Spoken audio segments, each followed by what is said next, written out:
Hello అండి. Welcome back to my channel. ఈరోజు సీరియల్‌లో శౌర్య డ్రాయింగ్ ఏసుకుంటూ ఉంటది. అనసూయ ఇంకా దీప పనులు చేసుకుంటూ ఉంటారు. దీప ఆలోచిస్తా ఉంటది. వాళ్ళ అత్తయ్య అన్న మాటలు గుర్తుకు తెచ్చుకుంటూ ఉంటది.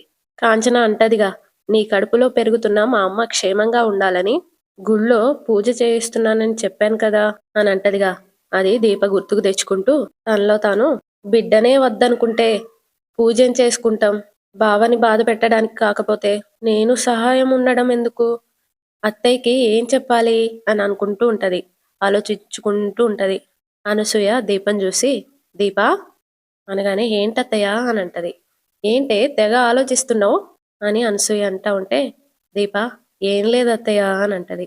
వెంటనే అనసూయ, "ఇంకొక బిడ్డ పుడితే ఎలా పెంచాలా అనా? కాదు" అని దీప అంటది. "నీ ఆలోచన అదే అయితే నువ్వేం భయపడకే. మనసుకి డబ్బుంటేనే సుఖంగా ఉంటారు అనుకునేదాన్ని. మన కోసం ఆలోచించే వాళ్ళు ఒక్కరైనా మనతో ఉంటేనే సంతోషంగా ఉంటామని కార్తీక్ బాబుని చూసిన తర్వాతే అర్థమైంది. నీ ఇద్దరు బిడ్డల్ని కార్తీక్ బాబు చాలా బాగా చూసుకుంటాడు. జాగ్రత్తగా చూసుకుంటాడు" అని అంటా ఉంటే దీప తనలో తాను, "ఇద్దరు లేరత్తయ్య, ఒక్కరే" అని అనుకుంటది. శౌర్య డ్రాయింగ్ గీసేసి, "అమ్మా ఇది చూడు" అని దగ్గరికెళ్ళి చూపిస్తది. "నాకు చెల్లి కావాలని చెల్లి బొమ్మ వెయ్యాలి అనుకున్నాను. కానీ పెద్దనాన్నమ్మ తమ్ముడు పుడతాడు అంది" అనగానే అనసూయ, "అవునే అన్నాను. నీకు తమ్ముడు పుడితే" అని అడుగుతది. వెంటనే శౌర్య, "ఇప్పుడు ఈ బొమ్మకి గౌన్ ఎయ్యాలా? ప్యాంటు షర్ట్ ఎయ్యాలా?" అని అడుగుతది. అప్పుడు అనసూయ, "నువ్వు బాగా ముదిరిపోయావే" అని అంటది. శౌర్య ఏమో దీపని, "చెప్పు" అని అడుగుతది. అక్కడికి కార్తీక్ వస్తాడు. అనసూయ, "అదిగో మీ నాన్నొచ్చాడు. అడుగు చెప్తాడు" అనగానే కార్తీక్, "ఏంటి పెద్దమ్మా" అని అడుగుతాడు. శౌర్య, "నానా నాకు చెల్లి కావాలంటుంటే పెదనాన్నమ్మ తమ్ముడు అంటుంది" అనగానే కార్తీక్ దీప వైపు చూస్తాడు. దీపేమో తల దించుకుంటది. శౌర్య, "చెప్పు నాన్న" అనగానే కార్తీక్ డాక్టర్ చెప్పిన మాటలు గుర్తుకు తెచ్చుకుంటాడు. కన్న తల్లి కోసం కడుపులో ఉన్న ప్రాణాన్ని చంపుకోవాలి అని అంటదిగా, అది గుర్తుకు తెచ్చుకుంటాడు. శౌర్య ఏమో బుక్ని పక్కన పెట్టేసి దీప కడుపు మీద చెవి పెట్టి, "నువ్వు లోపల ఉన్నావని నాకు తెలుసు. నేను ఎవరినో తెలుసా? మీ అక్కని. నువ్వు నా చెల్లివా తమ్ముడివా" అని తర్వాత లేచి, "నాన్న ఏమీ మాట్లాడటం లేదు. నువ్వే చెప్పు, చెల్లా తమ్ముడా?" కార్తీక్ ఇంకా దీప బాధపడతా ఉంటాడు. దీపేమో కన్నీళ్లు పెట్టుకుంటది. కాంచన వచ్చిద్ది అక్కడికి. "ఇప్పుడు అవన్నీ నీకెందుకే" అని అడుగుతది. శౌర్య, "తెలియకపోతే నేనేం డ్రాయింగ్ వేయాలి" అని అడుగుతది. కాంచన, "అసలిప్పుడు నువ్వెందుకు డ్రాయింగ్ వేయాలే" అని అంటది. వెంటనే శౌర్య, "ఒక పేరు పెట్టడానికి. తమ్ముడికైతే ఏం పేరు పెట్టాలి? చెల్లికైతే ఏం పేరు పెట్టాలి" అనగానే కాంచన, "నీ వయసుకు తగ్గట్టు నువ్వు ఆలోచించవే" అని అంటది. శౌర్య, "ఏదో ఒక పేరు చెప్పొచ్చు కదా" అని అంటూ ఉంటే కాంచన, "రేపు మనం గుడికెళ్తాం కదా, అప్పుడు చెప్తానులే" అనగానే అనసూయ, "మరి దీనికి స్కూలు రేపు" అని అడుగుతది. శౌర్య, "స్కూల్ లేదుగా" అని నవ్వుకుంటూ అంటది. "అయితే అందరం వెళ్దాం" అని అనసూయ అంటా ఉంటే దీప, "ఎవరు ఎక్కడికి వెళ్ళడం లేదత్తయ్య" అని అంటది. అప్పుడు కాంచన, "వెళ్ళకపోవడం ఏంటి దీప" అని అడుగుతది. వెంటనే దీప, కడుపుతో ఉన్న ఆడవాళ్ళు పూజ చేయొచ్చా అత్తయ్య" అనగానే కాంచన, "నువ్వు చేయకూడదు, మేం చేయొచ్చు" అని అంటా ఉంటే దీప, "నేను రానత్తయ్య" అని అంటది. అప్పుడు కాంచన, "ఎందుకు" అని అడుగుతది. "నాకు కొంచెం నీరసంగా ఉందత్తయ్య, నేనెక్కడికి రాలేను" అనగానే కాంచన, "రాలేను అని చెప్పడం ఏంటి? మేము గుడికెళ్ళేదే నీకోసం కదా, అందుకే వద్దంటున్నాను" అని దీపంటది. "నీ బిడ్డ క్షేమం నీకవసరం లేదా?" "ఉందత్తయ్య" అని అంటది. "మరి ఎందుకు రానంటున్నావే?" "ఇప్పుడేం వద్దత్తయ్య, వదిలేయండి" అని చెప్పి లోపలికెళ్ళిపోతది ఫీల్ అవుతూ. వెంటనే కాంచన, "ఏమైందిరా నీ భార్యకి? ఇలా ఉంటే కష్టంరా. మీ ఇద్దరితో నేనొకసారి మాట్లాడాల్సిందే" అనగానే, "ఏం మాట్లాడాలమ్మా" అని కార్తీక్ అడుగుతాడు. "చెప్తాన్రా, నేనొక నిర్ణయానికొచ్చాను. అదేంటో చెప్తాను" అని అంటా ఉంటది. ఇటు జోష్న ఫోన్ పక్కకి పడేసి అటూ ఇటూ తిరుగుతూ ఆలోచిస్తూ ఉంటది. దారిలో ఎక్కడా లేడు. ఫోన్ కూడా లిఫ్ట్ చేయడం లేదు. ఇంటికి కూడా రాలేదు. దాసు ఏమైపోయినట్టు అని అనుకుంటూ అటూ ఇటూ తిరుగుతూ టెన్షన్ పడుతూ ఉంటది. పారు అక్కడికొచ్చి చాటుగా చూస్తూ, "ఇప్పుడు నీ గురించి అంతా తెలిసిపోయిందే సుమిత్ర కన్న కూతురా? నా కొడుకుని కిడ్నాప్ చేస్తావా? నీకు ఎలా జలకిస్తానో చూడు" అని అనుకుంటూ, "జోష్నా జోష్నా" అని పిలుచుకుంటూ జోష్న దగ్గరకొస్తది. "ఏమైంది గ్రాని" అని జోష్న అడుగుతది. "నా కొడుకు కనిపించడం లేదని చెప్పాను కదా, ఏమైందో తెలిసింది" జోష్న షాక్ అయితది.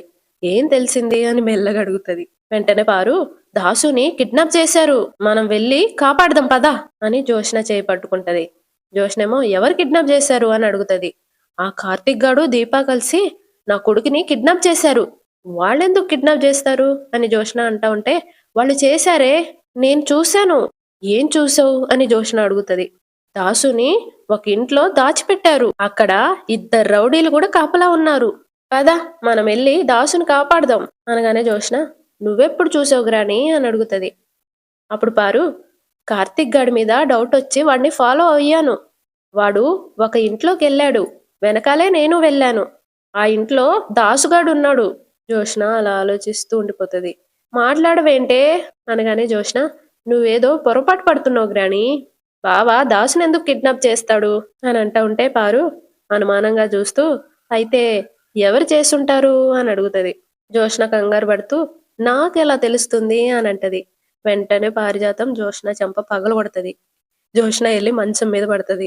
వెంటనే జోష్న లేచి సీరియస్ గా చూస్తా ఉంటది పారుని.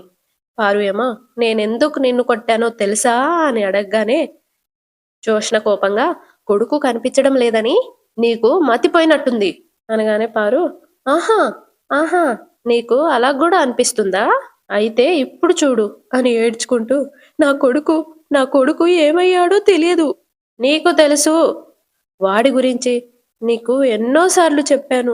మళ్ళీ సీరియస్గా కానీ ప్రతిదీ నువ్వు అబద్ధమే చెప్పావు. మళ్ళీ ఏడ్చుకుంటూ నేను కన్నీళ్లు పెట్టుకున్నాను కానీ నువ్వు కవర్ చేసావు అని సీరియస్గా అంటది. వాడి కోసం నేను వెతుకుతూనే ఉన్నాను కానీ వాణ్ణి దాచిపెట్టి నువ్వు కిడ్నాప్ చేసావు అని మళ్ళీ కొడతది. నువ్వు కిడ్నాప్ చేసి నా కొడుకుని దాచిపెట్టావని నాకు తెలిసే నేనంతా చూశాను అని అంటా ఉంటది. ఇటు కాంచన కార్తీక్తో దీపాతో మీటింగ్ పెడుతుంది. కార్తీక్ కాంచనతో ఏదో నిర్ణయం తీసుకున్నా అన్నావు ఏంటమ్మా అని అడుగుతాడు. అప్పుడు కాంచన నేను ఈ ఇంట్లో నుండి వెళ్ళిపోవాలనుకుంటున్నాను అనగానే కార్తీక్ ఏమైందమ్మా ఇంట్లో నుండి వెళ్ళిపోవాలి అనుకోవడం ఏంటి అని అంటా ఉంటే కాంచన మనుషులు పరిచయమైన కొత్తలో అర్థం కాకపోతే మన తప్పు. కొంతకాలం కలిసి ప్రయాణం చేసిన తర్వాత కూడా అర్థం కావట్లేదు అంటే ఇంకా కలిసి ఉండడమే తప్పు అని అంటా ఉంటే దీప ఈ మాటలు ఎవరి కోసం అత్తయ్యా అని అడుగుతుంది. వెంటనే కాంచన నా కోసమే దీపా, నాకు నువ్వు అర్థం కావడం లేదు అనగానే దీప ఏ విషయంలో అని అడుగుతుంది. అన్ని విషయాల్లోనూ అని కాంచన అంటా ఉంటే కార్తీక్ ఇప్పుడు ఏమైందమ్మా అని అంటాడు. అప్పుడు కాంచన మొన్నటి వరకు నీ భార్య బాధపడుతుందిరా అంటే అత్త కోసము అనేవాడివి. జోష్నా శాంపిల్స్ మ్యాచ్ అయ్యాయి. అక్కడ ఇంటిల్లి పాది సంతోషంగా ఉన్నారు. నీ భార్యకేమైంది?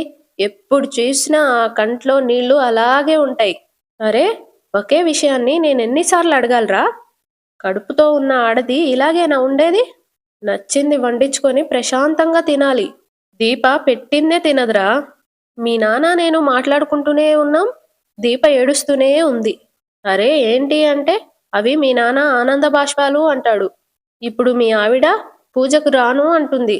ఇప్పుడు చెప్పరా ఆ బాష్పాలు ఆనందంతో వస్తున్నాయా, దాచుకోలేనంత బాధని గుండెల్లో మోయడం వల్ల వస్తున్నాయా?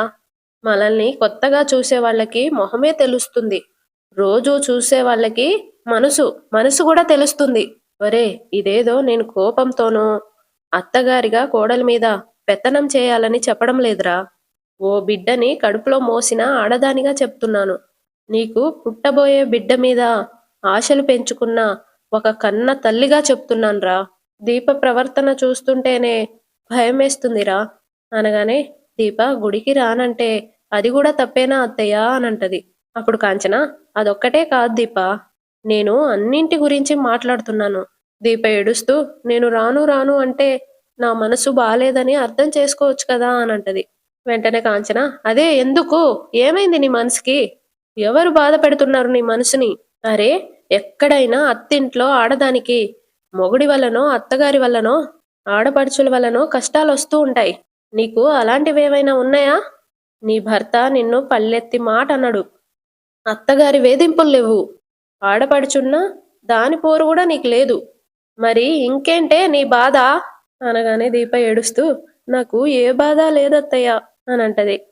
కాంచన నువ్విలా రా అని పిలుస్తది. దీప దగ్గరికెళ్తది. కాంచన దీప చేయి పట్టుకొని, నీ బిడ్డకి ఏమీ కాదు అని నాకు మాటిచ్చావు.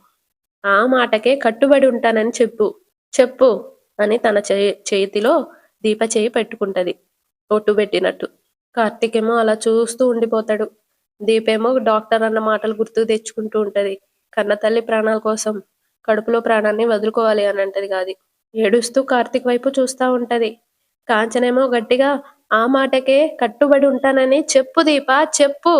నువ్వు ఆ రోజు ఆ మాట మనస్ఫూర్తిగా అనుంటే ఆ మాటకే కట్టుబడి ఉంటానని చెప్పు దీపా. నువ్వు నీ కడుపున మోస్తుంది బిడ్డని కాదు మా అమ్మని అని నీకెన్నో సార్లు చెప్పాను. నేను ఆ ఆశతోనే బతుకుతున్నాను దీపా. నా ఆశ నెరవేరుస్తానని చెప్పు దీపా. చెప్పు దీపా అని అంటా ఉంటే దీప ఏడుస్తా ఉంటది. కార్తీక్ కాంచన దగ్గరికెళ్ళి తన చేయిలో కాంచన చేయి పెట్టుకొని, నువ్వు అన్నీ మర్చిపోయి నాన్నతో కలుసుంటానని మాటివ్వమ్మా. నువ్వు నాకు మాటిస్తే దీప నీకు మాటిచ్చినట్టే. చెప్పమ్మా, అన్నీ మర్చిపోయి నాన్నతో కలుసుంటానని చెప్పు. మాటివ్వమ్మా అని అంటా ఉంటే దీప చేయిని వదిలేస్తది కాంచన. కోపంగా కార్తీక్ చేయిని కూడా వదిలేస్తది. ఇటు పారు ఏమో జోష్నని కొడతనే ఉంటది. నా కొడుకు ఎక్కడున్నాడో చెప్పు అని చెంప పగలగొడతది మళ్ళీ. గ్రాని అని జోష్న అంటా ఉంటే, వాణ్ణేం చేశావో చెప్పు అని కొడతనే ఉంటది. జోష్న ఏమో గ్రాని ఆగు ఆగు అని అంటా ఉంటది. పారు, నువ్వే నా సొంత మనవరాలివని నమ్మి ఇన్ని రోజులు నేను మోసపోయానే. హ, నీ కారణంగా నా మనవరాలు పోయింది. ఇప్పుడు నా కొడుకు కూడా పోవాలా అనగానే జోష్న, గ్రాని కాసేపు నేను చెప్పేది విను గ్రాని అని అంటది. అప్పుడు పారు, కాసేపు నువ్వే నా సొంత మనవరాలివి అని అనుకున్నా సరే నా కొడుకు జోలికొస్తే ఊరుకోను అనగానే జోష్న, నేను మా నాన్నని కిడ్నాప్ చేశాను, కానీ అదెందుకో చెప్తాను విను అని అంటా ఉంటే పారు గట్టిగా, వాడు మీ నాన్న కాదు నా కొడుకు అని అంటది. మీ నాన్న దశరథ అని అంటది. జోష్న ఏమో, నువ్వు కాసేపు ఆ రిపోర్ట్స్ గురించి మర్చిపో అనగానే పారు, మర్చిపోవడానికి ఏం మిగల్లేదే, రాసుకోవడానికే బూడిద మిగిలింది అని అంటది. అప్పుడు జోష్న కోపంగా, నీ మొహానికి ఏ బూడిద రాసుకున్నా పర్వాలేదు, ముందు నేను చెప్పేది విను అనగానే పారు, నిన్ను నువ్వు కాపాడుకోవడానికి 100 అబద్ధాలు చెప్తావే, సరిపోకపోతే ఇంకొకటి అని అంటా ఉంటే జోష్న, కాపాడుకోవడానికే అబద్ధాలు చెప్తాను, కేవలం నన్ను మాత్రమే కాదు నిన్ను కూడా. నన్నేం కాపాడావు అని పారు అంటది. వెంటనే జోష్న, నీ కొడుకు నా మీద కోపంతో నేను అసలైన వారసురాలు కాదని ఈ ఇంట్లో అందరికీ చెప్పేస్తానన్నాడు అనగానే పారు, అస్సలైన వారసురాలివి నువ్వే కదా అని అంటది. అప్పుడు జోష్న, అలా అనుకుంటే ముందుగా పోయేదెవరు, నువ్వా నేనా అని అడుగుతది. పారు, నేనెందుకు పోతాను అని అంటది. వెంటనే జోష్న, నువ్వు పిల్లల్ని మార్చడంలో నీ ఉద్దేశం ఏంటి? ఈ ఇంటి వారసురాల్ని చంపాలనే కదా. నువ్వు అనుకున్నది జరిగిందా లేదా పక్కన పెట్టు. నీ ఆలోచన గురించి తాతకు తెలియగానే నిన్ను ఊరికే వదిలిపెడతాడు అనుకున్నావా? గన్ తీసుకొని షూట్ చేస్తాడు. రిపోర్ట్స్ని నేను నమ్మను. అక్కడేం జరిగిందో నాకు తెలియదు. నేనైతే నీ మనవరాలనే. ఇది నేను నమ్ముతున్నాను. నువ్వు నమ్ముతావో లేదో అనేది నాకు అనవసరం. దాసు లోపలికొచ్చి నిజం చెప్పుంటే నష్టం నాకే కాదు నీకు కూడా. నాన్న మాటలతో ఆగడని అర్థమైంది, అందుకే కిడ్నాప్ చేయించాను అనగానే పారు, నువ్వు నాన్న అనుకు, దాసు అను, లేదంటే చిన్నానా అను అని అంటది. అప్పుడు జోష్న, ఓకే, దాసుని దాచిపెట్టింది మన కోసమే అనగానే పారు, చంపేద్దాం అనుకున్నావా అని అంటది. జోష్న, బెదిరించి వదిలేద్దాం అనుకున్నాను, లేకపోతే నీకు చెప్పి నీతో అర్థమయ్యేలా చెప్పించాలనుకున్నాను అనగానే పారు, మరైతే నా కొడుకు ఎక్కడా అని అడుగుతది. తప్పించుకొని పారిపోయాడు అని జోష్న అంటా ఉంటే, ఎక్కడికి అని పారు అడుగుతది. వెంటనే జోష్న, పలానా చోటికి పారిపోతున్నా అని అతనేమైనా రాసి పెట్టాడా అనగానే పారు, నీకంటూ ఒక అంచనా ఉంటుంది కదా అని అంటా ఉంటే జోష్న, నా అంచనా ప్రకారం అయితే నీ కొడుకు బావని కలవడానికి వెళ్ళుంటాడు, లేదంటే ఇక్కడికొస్తాడు, రాలేదు కదా అని పారు అంటది. అయితే వెళ్ళి బావని కలుస్తాడు, నిజం చెప్తాడా అని పారు అడుగుతది. చెప్తే బావ పోలీసులతో వస్తాడు అని జోష్న అంటా ఉంటే, పోలీసులతో వస్తే అని భయపడుతూ అడుగుతది పారు. అప్పుడు జోష్న, చేసిన తప్పులకి మన ఇద్దరిని అరెస్ట్ చేస్తారు అనగానే పారు వెటకారంగా, నువ్వు శివనారాయణ గారి అసలైన మనవరాలివి, నిన్నెందుకు అరెస్ట్ చేస్తారు? ఒకవేళ నా కొడుకు నిన్ను పట్టుకొని ఇది నా కూతురు అంటే డాక్టర్ ఇచ్చిన రిపోర్ట్స్ వాడి మొహాన కొట్టి నేను దశరథ సుమిత్రాల కూతుర్ని కావాలంటే చూసుకోండి అంటావు. అప్పుడు సడన్ గా నా కొడుకు నా వైపు చూసి అమ్మా అని అంటాడు. అప్పుడు నేను పేతాస్ ఫేస్ వేసుకొని అవునరా మనం మోసపోయాము. అప్పుడు హాస్పిటల్లో అర్ధరాత్రి నేను దూరం చేసింది నీ కూతుర్నే అంటాను. అయితే వాడు గుండె పట్టుకుంటాడు, లేదంటే నా పీక పట్టుకుంటాడు. ఎటొచ్చినా నష్టం నాకే, పోయేది నేనే అని అంటది. జోష్న గ్రానీని కొట్టుకుంటూ అంటే మామూలుగా రిపోర్ట్స్ ని నేను నమ్మలేదు అంటే నమ్మవా నువ్వు అని అడుగుతది. పారు నవ్వుతూ అమ్మా నీ తెలివితేటలు నాకు తెలియదా? దాసు టాపిక్ డైవర్ట్ చేయడానికే కదా నువ్వు ఈ రిపోర్ట్స్ గురించి మాట్లాడుతుంది అనగానే నీకేంటో అయింది గ్రాని అని జోష్న అంటది. జ్ఞానోదయం అయిందమ్మా. నువ్వే నా సొంత మనవరాలివి అయ్యుంటే, నా కొడుకు దాసు కూతురివి అయ్యుంటే, నా కోడలు కళ్యాణికే పుట్టుంటే రెండోసారి కూడా రిపోర్ట్స్ మ్యాచ్ అవ్వలేదనే వచ్చుండేవి. రాలేదు అంటే నువ్వు డాక్టర్తో మ్యాచ్ ఫిక్సింగ్ చేసుండాలి. అలా జరగలేదు కాబట్టి ఆ రిపోర్ట్స్ నిజమే అని అంటా ఉంటే జోష్న తనలో తాను గ్రాని అన్నది కూడా నిజమే అని అనుకుంటది. పారు ఏమో నువ్వేం చేయకుండా ఎవ్వరికి చెప్పకుండా రిపోర్ట్స్ మార్చి చెప్పవలసిన అవసరం డాక్టర్కేంటి అని అంటా ఉంటే జోష్న తనలో తాను అవును డాక్టర్కేంటి అంటే దీని వెనక ఎవరో ఉన్నారు అని అనుకుంటది. పారు ఏమో డాక్టర్ అబద్ధం చెప్పలేదు కాబట్టి అది నిజమే అని అంటా ఉంటే జోష్న తనలో తాను అది అబద్ధమైతే ఎవరు చెప్పించారు? ఒకవేళ నిజమైతే నేను సుమిత్ర కూతుర్ని, ఇది నేను తెలుసుకోవాలి అని అనుకుంటూ ఉంటది. పారు ఏమో డాక్టర్ చెప్పింది నిజమైనప్పుడు నువ్వు సుమిత్ర కూతురువే. అప్పుడు నా మనవరాలు అనాథ అయిపోయినట్టే కదా. కళ్యాణి కూతురు ఎక్కడుందో ఏంటో అని ఫీల్ అవుతా ఉంటది. ఇటు కార్తీక్ ఇంకా దీప వాళ్ళ రూమ్లో మంచం మీద కూర్చొని ఆలోచిస్తా ఉంటారు. కార్తీక్ ఏమో వాళ్ళ అమ్మని అన్నాడుగా నువ్వు నాన్నతో కలిసి ఉంటానని మాట ఇవ్వమ్మా అని. అది గుర్తుకు తెచ్చుకుంటూ బాధపడుతూ ఉంటాడు. దీప కార్తీక్ని అత్తయ్యని అలా అడిగావేంటి బావా అనగానే కార్తీక్ ఆ మాట అడిగాననే కదా తను నిన్ను అడిగిన మాటను కూడా మర్చిపోయి చెయ్యి వదిలేసింది అని అంటాడు. అప్పుడు దీప అత్త మాటిచ్చుంటే అనగానే ఇవ్వాలనే అడిగాను దీప. ఎందుకంటే భరించడానికి కష్టంగా ఉన్నా సరే మనం ఒక నిర్ణయం తీసుకొని దానికే కట్టుబడి ఉండాలి. మనం ఆ నిర్ణయానికి కట్టుబడి ఉంటే ఏం జరుగుతుందో మనకి తెలుసు. అప్పుడు మనల్ని అమ్మ అర్థం చేసుకోవచ్చు, లేదా కోపంతో దూరం పెట్టొచ్చు. అప్పుడు అమ్మ ఒంటరిదైపోతుంది. అదే అమ్మా నాన్న కలిసిపోతే అమ్మ ఏడిస్తే కన్నీళ్లు తుడవడానికి నేను లేకపోయినా నాన్నైనా ఉంటాడు. అందుకే ఆ మాట అడిగాను దీప. కానీ అమ్మ కూడా మనలా మొండిదే. ఎంత బాధనైనా భరించడానికి సిద్ధమే కానీ మాట ఇవ్వడానికి సిద్ధంగా లేదు అని అంటాడు. దీపేమో ఎప్పుడూ మావయ్య గారే అత్తయ్య గారిని క్షమించమని అడిగేవారు. కానీ ఈసారి మావయ్య గారి తరపున నువ్వు మాట్లాడుతున్నావని అత్తయ్య గారు అపార్థం చేసుకుంటే అనగానే కార్తీక్ చేసుకోనివ్వు దీప. ప్రతి అపార్థం ఒక కొత్త అర్థానికి దారి తీస్తుంది. భర్త చెప్పినప్పుడు వినలేదు, తండ్రి చెప్పినా వినలేదు, కొడుకు చెప్తే వింటుందేమో. కనీసం ఆలోచించినా నేను చేసిన ప్రయత్నానికి ఒక అర్థం ఉన్నట్టే కదా అనగానే దీప అవును బావా, నువ్వు ఒక బాధ్యత గల కొడుకులా భవిష్యత్తుని ఊహించి అత్తయ్యకి రాబోయే కష్టాన్ని దూరం చేయాలి అనుకుంటున్నావు. మరి నా పరిస్థితి ఏంటి అని అంటా ఉంటే నీకేమైంది అని కార్తీక్ అడుగుతాడు.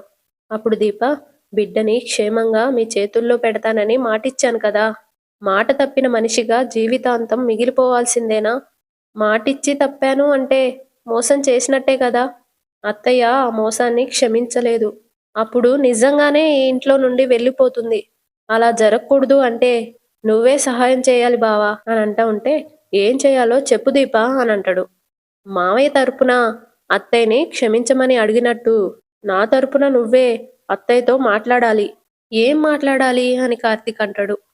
పుట్టబోయే బిడ్డ మీద ఆశలు పెంచుకోవద్దని చెప్పు బావా అని ఏడుస్తూ అంటది. అంతటితో ఎపిసోడ్ అయిపోతుంది. సబ్స్క్రైబ్ చేసుకోండి, లైక్ కూడా చేయండి.